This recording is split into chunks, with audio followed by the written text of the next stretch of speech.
Here's a point, 7,000 RPM, where everything fades. 7,000 RPM. That's where you meet it.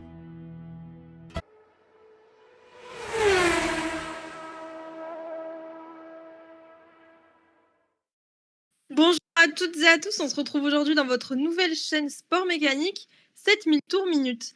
Je suis Camille, votre présentatrice, et avec moi ce soir, pour l'émission Pré-Grand Prix de France, nous aurons Alexandre. Est-ce que tu as enfin choisi ton pilote préféré ? Non, j'ai toujours pas choisi mon pilote préféré. Mon cœur balance toujours entre Alonso et Hamilton, mais en tout cas, je suis ravi d'être là. Ensuite, Pierre-Alexandre, incontestablement le plus grand fan de Russell. Comment est-ce que tu vas ? Bah ça va très bien, mais il fallait me dire qu'il fallait apporter des balles réelles dans cette émission. Je serais venu avec mes vraies munitions, mais pas de souci, je vais m'acclimater. Terminé, Benjamin, passionné par le talent allemand de Sébastien Vettel. Est-ce que tu es prêt pour aujourd'hui ? Bonjour Camille, oui, je suis très prêt. Il y a des choses à dire sur le très talentueux Vettel, comme tu viens de le dire. Et on commence tout de suite avec le circuit du Paul Ricard qui accueillera ce week-end le Grand Prix de France. À quel type de course on peut s'attendre ce week-end ? Je pense à une course moins mouvementée qu'à Bakou. Parce qu'à Bakou, c'est urbain, on a eu des problèmes de pneus, des problèmes de tout droit, mais on n'y reviendra pas. Mais non, sinon, je pense que ouais, ça va être une course un petit peu plus tranquille peut-être. Quoique, après, on sait jamais. Il me semble qu'il n'y a pas de pluie, malheureusement, ce week-end. Mais bon, voilà, on va voir le Castellet. C'est toujours des premiers tours qui sont chauds. On se souvient de l'accrochage Vettel-Bottas en 2018. Et donc voilà, ça va être une course, ça peut être une course complètement folle ou une course monotone, à voir, en espérant qu'il y ait des dépassements et qu'on s'ennuie pas trop et qu'il y ait des vraies bagarres dans toutes les parties de la grille. Ton avis ? Ouais, je suis assez d'accord avec Alexandre. C'est vrai que les deux premières éditions en 2018-2019, il n'y avait pas du grand spectacle, surtout devant, mais c'était surtout dû à la domination écrasante des Mercedes. Alors on verra cette année s'il peut y avoir des dépassements, un petit peu plus de spectacle. Ouais, ça va être sympa à voir. Espérons qu'on ait une belle lutte, mais comme l'a dit Alexandre, ça n'aura rien à voir avec Bakou. Un tracé beaucoup plus basique, on va dire, un circuit typique, comme on a l'habitude de les voir, et on verra comment vont se comporter les monoplaces ce week-end. Et Pierre-Alexandre, qu'est-ce que tu en penses ? Je suis plutôt d'accord avec mes deux collègues. C'est vrai qu'on a Paul Ricard qui est un circuit très ouvert, avec beaucoup de zones pour se rattraper si on fait une erreur. Donc la course peut être très très chiante ou très intéressante si ça se bat, et en haut ça peut se battre avec Hamilton et Verstappen. Moi, en tout cas, j'y crois fort à de la grosse bagarre à tous les niveaux, du moins je l'espère, pour pas qu'on s'ennuie trop ce dimanche. Justement, on va en parler de ce championnat avec les Mercedes et les Red Bull. Donc déjà, on sait que sur les deux éditions précédentes, c'est Mercedes qui a dominé, que ce soit dans les essais, les qualifs ou encore la course. Est-ce que vous pensez vraiment les revoir sur le podium cette année ? Moi, je mettrais Mercedes, mais un seul pilote, parce qu'on a bien vu que cette année, ça se battait surtout qu'avec un seul pilote, parce que Bottas, il est vraiment pas dans le coup. On l'a vu à Bakou, justement. On a vraiment l'impression que ouais, Hamilton peut le faire parce qu'il est talentueux, parce qu'il a le rythme, parce qu'il a l'expérience. Mais et puis c'est un circuit qui leur sourit comme Sochi leur sourit, comme l'Espagne leur sourit traditionnellement. Donc ouais, à voir si la Mercedes se comportera mieux que les derniers grands prix, mieux qu'à Monaco et mieux qu'à Bakou, même si Hamilton avait du rythme. Mais je pense que oui, Hamilton, lui, le podium c'est largement envisageable sur un week-end au Paul Ricard. Ton avis ? Je suis d'accord avec Benjamin. C'est vrai que même si Bottas n'est pas dans le coup sur les dernières courses, à Monaco il a pas eu de chance, le pneu s'est jamais enlevé, et par contre à Bakou aucun rythme. Paul Ricard, ça reste un circuit qui est principalement du moteur, et on sait que le moteur Mercedes reste très très fort. Donc je pense que Bottas peut marquer des points sur cette course. C'est assez incroyable qu'on parle d'une Mercedes comme ça. Sinon Hamilton, oui, il va viser la gagne bien sûr, mais il aura un certain Néerlandais bien énervé à côté de lui pour pour le tenir en haleine. Donc ça va être intéressant en haut. Maintenant, c'est une course qui va se jouer plus, je pense, au niveau des arrêts au stand. Et surtout, est-ce que Bottas peut faire comme Perez et gêner la stratégie de l'autre équipe? C'est tout l'enjeu un peu de ce championnat, pardon. Même si on connaît ton amour pour cette écurie, tu peux nous donner ton avis objectif? Ouais, là, c'est vraiment objectif. Hamilton, il a plusieurs maisons tout au long sur toute la planète. Et je crois que le circuit du Var, c'en est une chez lui. Bah, il est imbattable, tu l'as dit. 2 éditions, 2 pole positions, 2 victoires. Bon, bah voilà, je pense que juste ces statistiques résument combien la Mercedes est puissante sur ce Grand Prix, combien Lewis Hamilton est rapide. Donc je le vois nettement dominer. Et là, c'est objectivement, c'est pas que mon cœur qui parle, même s'il parle un petit peu. Mais sinon, je pense que pour Bottas, je serais peut-être pas aussi dur que mes 2 compères. Ok, il a vécu 2 week-ends compliqués, mais c'est 2 week-ends où Mercedes, c'était compliqué pour Mercedes, y compris pour Lewis Hamilton. Il a fallu s'en remettre au talent de pilotage d'Hamilton à Bakou pour faire une remontée avant son erreur. Parce que quand on y pense, sinon il se dirigeait vers une 3e place. Alors qu'il n'avait vraiment aucun rythme et aucune possibilité de concurrencer les Red Bull. Pourtant, au Paul Ricard, je pense que Bottas, il peut jouer vraiment un vrai podium, peut-être même 2e. On sait qu'il était rapide, il n'a pas eu de chance, comme je l'ai dit tout à l'heure, avec l'accrochage avec Vettel, mais il avait fait une très belle remontée de la dernière à la 7e place en 2018. Mais je pense qu'il peut jouer le podium. Est-ce qu'il aura le rythme de Max Verstappen? Je ne sais pas. Mais à mon avis, il peut jouer une 2e, une 3e place et être vraiment dans le coup ce week-end pour le Finlandais. Et j'espère du moins pour le Finlandais qu'il sera dans le coup parce que ça prouve que c'était juste 2 week-ends ratés, qu'il va pouvoir rebondir. Et puis comme l'a dit Pierre-Alexandre, pour Mercedes, il faut courir avec 2 voitures parce que cette année, le seul talent de Lewis Hamilton ne suffira pas pour gagner le championnat. T'as un truc à rajouter? Ouais, j'ai un truc à rajouter. C'est au niveau des 2 monstres qui sont dans leur propre championnat, c'est-à-dire Hamilton et Verstappen. La course à Bakou, c'est mal fini pour les deux. Verstappen menait toute la course et puis il y a son pneu qui a explosé, il a fini dans le mur.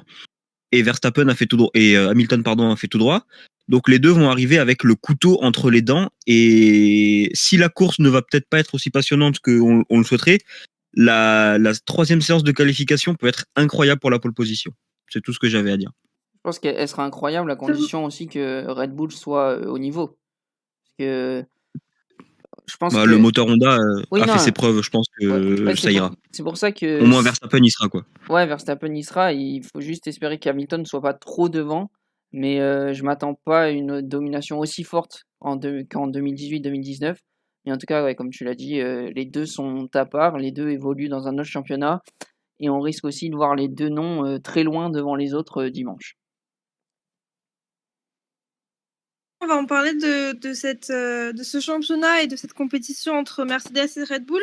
Par rapport au championnat, est-ce que vous pensez que ce Grand Prix, c'est réellement le moment ou jamais de se relancer dans la compétition pour Mercedes qui ne domine pas la compétition en cette saison? Je pense que ça va être compliqué de se relancer parce qu'on maintenant Red Bull, ils ont 2 pilotes, quoi. Ça fait 2 grands prix que Sergio Pérez, malgré une séance de qualification ratée à Monaco, il a réalisé une superbe course. On sait que c'est pas facile de remonter là-bas. À Bakou, pareil, il a fait le job. Alors même s'il a eu un peu de chance parce que devant la voie s'est dégagée, il était quand même là, il a fait ce qu'il fallait. Donc ouais, je pense que Mercedes a l'opportunité de revenir légèrement sur Red Bull ce week-end s'ils arrivent à faire marcher la voiture.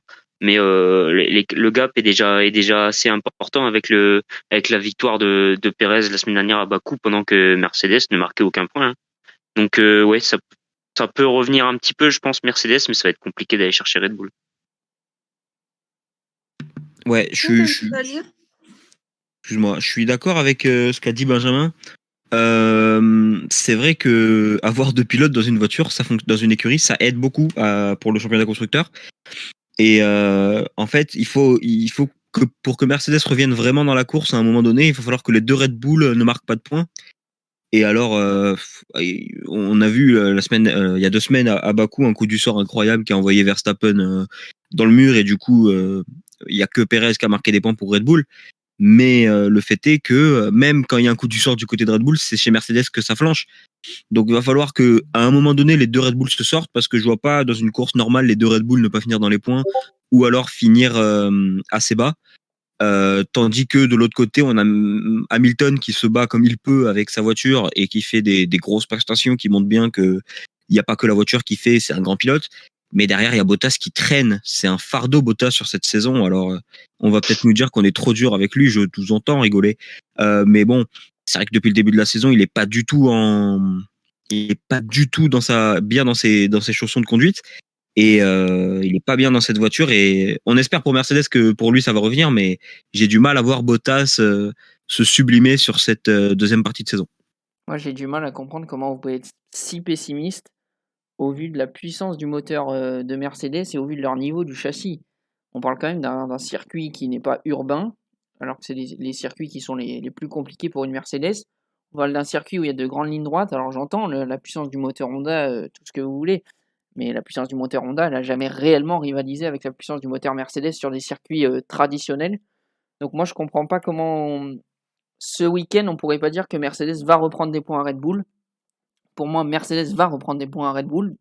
De gros points, je sais pas, ça dépendra en grande partie de la performance de Perez et Bottas, parce que Hamilton et Verstappen seront sûrement sur le podium. Mais en tout cas, pour moi, ce week-end, ça doit montrer que Mercedes est toujours dans la course, qu'ils sont bien là, qu'ils vont répondre à Red Bull, parce que sinon, je pense que ça peut être alerte rouge si, imaginons que Red Bull fasse 1 et 2, qu'ils écrasent Mercedes ce week-end sur un circuit qui leur est pas favorable sur le papier. Donc là, pour moi, si Mercedes rate son week-end, perd encore des points sur Red Bull, ça doit être alerte rouge. C'est un ultimatum pour certains hauts dirigeants de l'écurie. Et je comprends pas comment ils pourraient rater à ce point leur Grand Prix. Après, on sait que la loi du sport est dure parfois. Mais en tout cas, je pense que ce week-end, Mercedes va reprendre des points sur Red Bull à la régulière. Si tout se passe bien, s'ils sont dans leur rythme. Si Bottas est là, oui. Mais je pense que Bottas reste un bon pilote. Il l'a prouvé par le passé. Alors peut-être pas un pilote du niveau de Lewis Hamilton, mais un bon pilote quand même. Et je pense que Bottas a largement la capacité, même après son début de saison compliqué, d'aller chercher des gros points, d'aller monter sur le podium, de jouer la victoire. Pourquoi pas, on ne sait pas comment va revenir le Finlandais. Mais en tout cas, je pense que ce week-end, clairement, pour moi, Mercedes doit et va reprendre des points à Red Bull. Sinon, si Red Bull part du Castellet avec plus de points que Mercedes, là, c'est grand danger pour les Allemands. Question, les garçons? Écoute, moi, je suis pas pessimiste par rapport à la voiture. Au début de la saison, elle avait l'air un peu compliquée à conduire. Lewis Hamilton s'est bien habitué. Moi, je suis pessimiste par rapport à Bottas. Alors, on va me dire que j'en rajoute une couche. Oui, certainement. Mais vu son début de saison, et alors oui, là, il arrive dans un circuit où c'est, je dirais, idéal pour lui, dans le sens où le Castellet, c'est c'est le temple Mercedes. Voilà, ça va vite. C'est fait pour la Mercedes. Donc là, c'est vrai qu'il doit se relancer maintenant, mais on n'est pas à l'abri d'un Bottas qui ne trouve pas de rythme, qui trouve pas les bons réglages et qui est fini là 9, 8e, pendant qu'Hamilton, oui, peut-être va gagner, mais que Perez va faire 4 et Verstappen 2. Et au final, ce sera Mercedes qui va se retrouver en doute par rapport au point. Donc non, moi je suis pas pessimiste par rapport à la voiture, je suis plus pessimiste par rapport à Valtteri Bottas et au fait que son début de saison est catastrophique. Je pense qu'on peut le dire.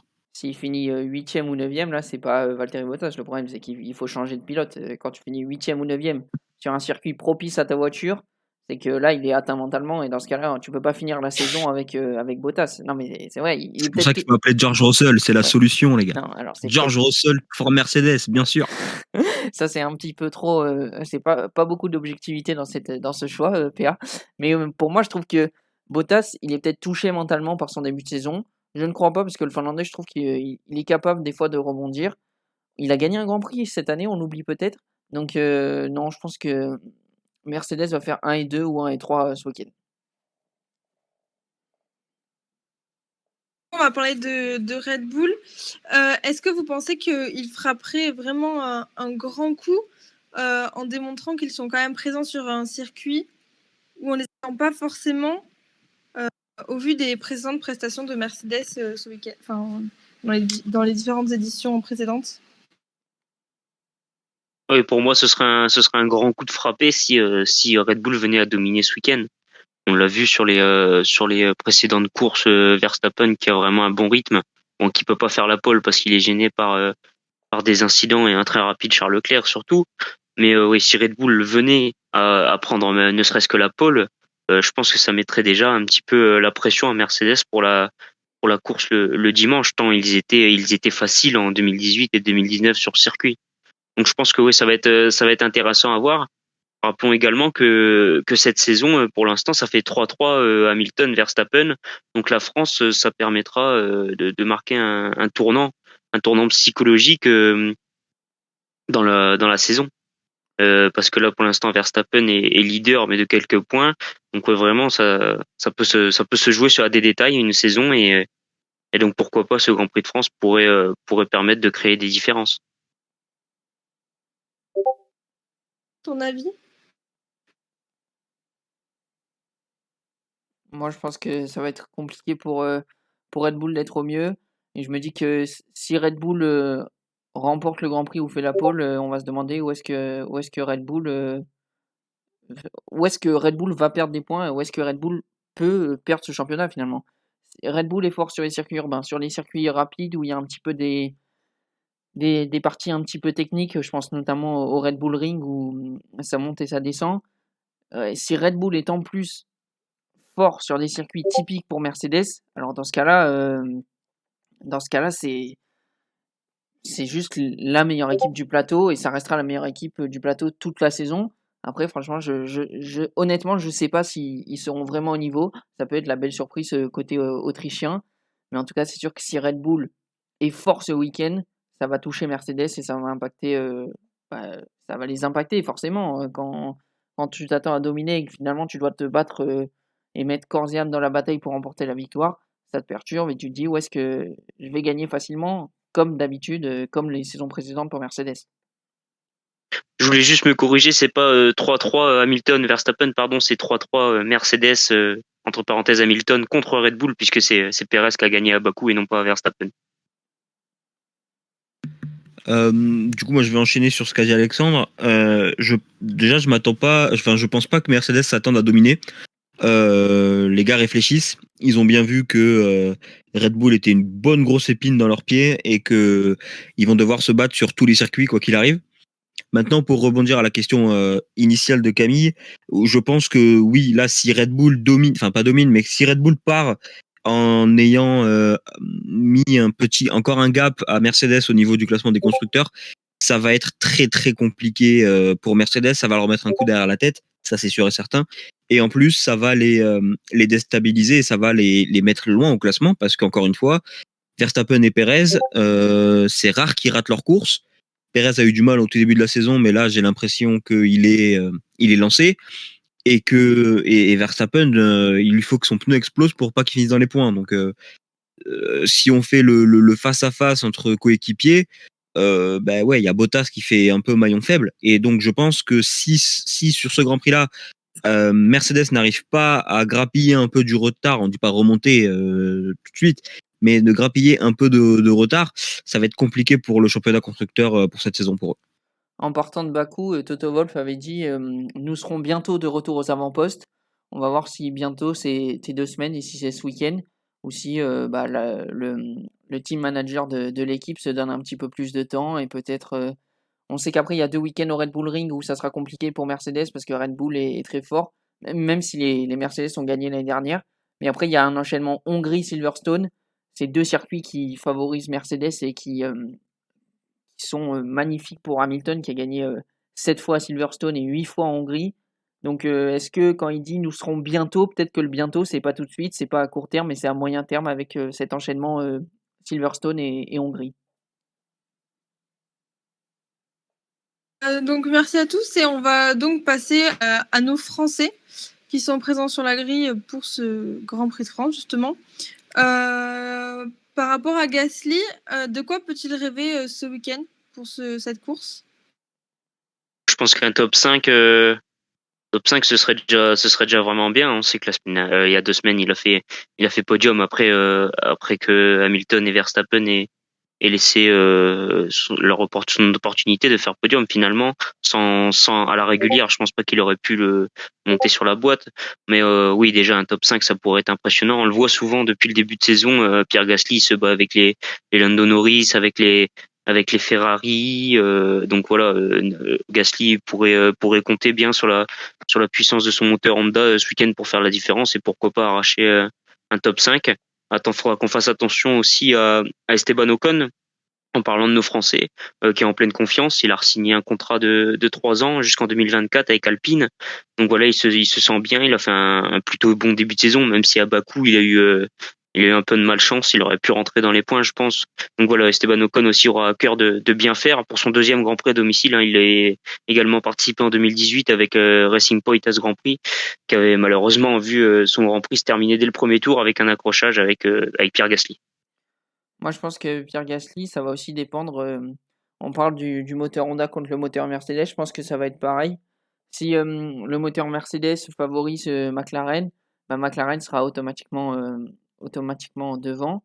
Après, si le moteur Honda se trouve très rapide et aussi fort que celui de Red Bull, alors AlphaTauri aura une belle carte à jouer. Il faudra aussi faire attention aux Ferrari de Leclerc et de Sainz qui reviennent bien et voir comment les Ferrari elles peuvent ou non peser sur la course. Mais en tout cas, Pierre Gasly, je pense que sans problème majeur, il rentrera facilement dans les points. Et s'il peut marquer encore de gros points, bah, ça serait bénéfique pour le Normand qui réalise un début de saison fantastique, qui mériterait honnêtement d'avoir un paquet dans une écurie plus haut sur la grille. Mais ça, malheureusement, on ne sait pas comment il va pouvoir évoluer, mais en tout cas, tant qu'il enchaîne les bonnes performances, il a toutes les chances d'évoluer dans une équipe meilleure, c'est pour les années futures. Moi, je continue à être impressionné par Pierre Gasly. Le gars, quand il s'est fait rétrograder de Red Bull à Toro Rosso en 2018, il aurait pu tout lâcher. Et le mec est juste revenu plus fort que tout. Et depuis, il a gagné à Monza. Il a fait le podium au Brésil déjà en premier temps. Après, il gagne à Monza. Là, il fait deuxième à Bakou. Il peut faire ce qu'il veut en fait avec cette voiture. C'est ça que je trouve ça incroyable. L'AlphaTauri est loin d'être la meilleure voiture du plateau. Mais voilà, il a une osmose dans cette écurie et c'est le chef, c'est le patron. Et tout le monde tire dans le même sens chez AlphaTauri et je trouve cette équipe vraiment intéressante. Et Pierre Gasly est bien sûr l'un des pilotes préférés, ça ne fait aucun doute. Maintenant, est-ce qu'il peut faire une grande performance ici? Oui, il a un moteur Honda. Après, on sait qu'il est en bagarre directe avec, je dirais, les McLaren et les Ferrari, quand même. Il faut pas oublier les Ferrari qui font un bon championnat pour le moment. Mais non, je pense qu'il peut marquer de gros points. Le top 5, oui, c'est possible avec ça peut être possible à la régulière avec une bonne stratégie. Mais ce sera facilité par peut-être des incidents de course, on verra. Mais en tout cas, Pierre Gasly peut faire une grande performance ce week-end, j'en suis sûr. Justement, Benji, t'as un peu commencé. Je voulais savoir, pour vous, Ocon, qu'est-ce qu'on peut attendre de lui ce week-end? Un top 10 peut-être? Oui, je pense que c'est jouable. Une performance solide, en tout cas, c'était. Je pense qu'il peut rentrer dans les points, marquer de gros points pour l'équipe. On l'a vu Alonso réaliser une belle performance à Bakou il y a 2 semaines, alors que la voiture ne semblait pas être très rapide ce week-end. Donc voilà, je pense que l'écurie Alpine peut s'appuyer sur 2 pilotes qui sont rapides et qui donnent le meilleur de la voiture, malgré que ce soit pas une grande réussite pour l'instant cette saison. Mais ouais, je vois bien Esteban Ocon marquer ses premiers points en France pour son Grand Prix national et des Français briller avec Gasly et Ocon dans le top 10, ce serait sympa. Ouais. Je pense que tout va dépendre de...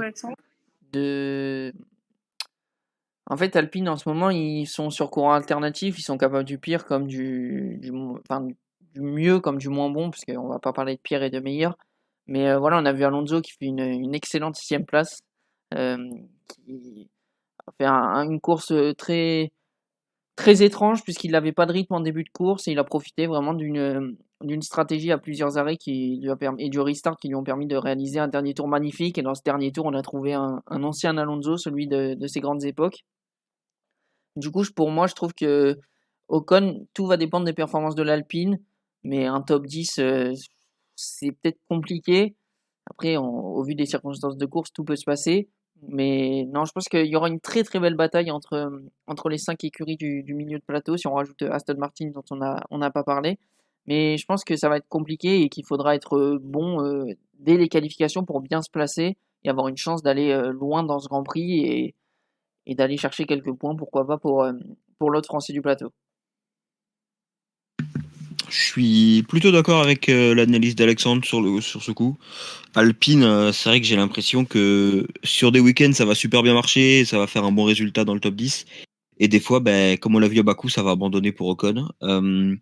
Je sais pas vraiment comment elle marche, cette voiture, mais on espère le meilleur pour Ocon. Bien sûr, on veut voir du bleu, blanc, rouge sur le podium. Alors sur le podium, ce serait fou, mais dans le top 10, c'est sûr. Et est-ce qu'Alpine peut rivaliser avec les autres écuries du midfield pour réaliser un podium? Reste à voir sur le Castellet. Mais en tout cas, ça va être une course assez intéressante dans le midfield, pardon, et on espère que Ocon va réussir à grappiller ne serait-ce qu'un point, ça nous ferait plaisir. Et enfin, du coup, on va parler de notre. Bon, on a déjà un petit peu parlé. On va parler de notre écurie française. Est-ce que vous pensez que Alpine va réussir à gérer le stress et la pression d'un Grand Prix à domicile? À domicile, c'est toujours compliqué parce que il y a une pression supplémentaire. On sait qu'il y aura sûrement des membres de Renault, d'Alpine qui seront invités en tant que VIP. Donc c'est sûr que tout le monde va se concentrer sur leur performance, qu'ils soient devant ou derrière. Donc je pense qu'il y a plus de pression. Après, cette pression, elle est plus, à mon avis, sur peut-être les directeurs, le secteur commercial d'Alpine. Je pense que les pilotes, une fois qu'ils sont rentrés dans leur week-end, qu'ils sont dans leur voiture, ils oublient le fait que ça soit à domicile ou pas, surtout comme par exemple Fernando Alonso qui évolue pas réellement à domicile. Donc je pense qu'il y aura peut-être un peu de pression dans le clan Alpine chez les ingénieurs, tout ça, mais je sais pas si ça va réellement atteindre la conduite et la façon de piloter des pilotes. Mais après, je pense que c'est aussi un bel événement devant les fans. On se souvient de la tribune entièrement aux couleurs de Renault lors des 2 dernières années.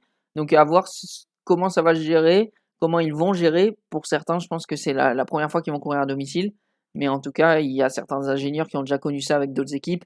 Et je pense que ceux-là auront un rôle clé pour calmer tout le monde et déstresser un peu l'ensemble de l'équipe.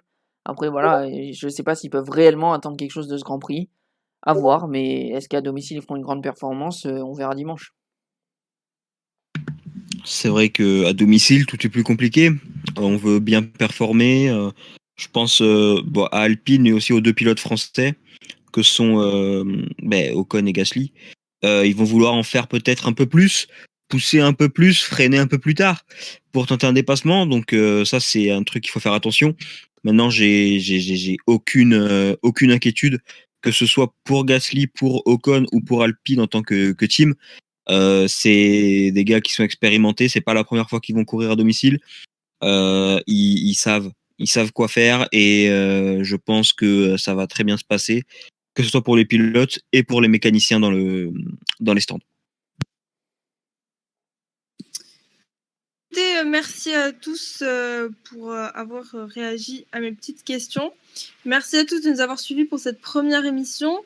On se retrouve la semaine prochaine pour le débrief du Grand Prix de France. Et bon Grand Prix à tous.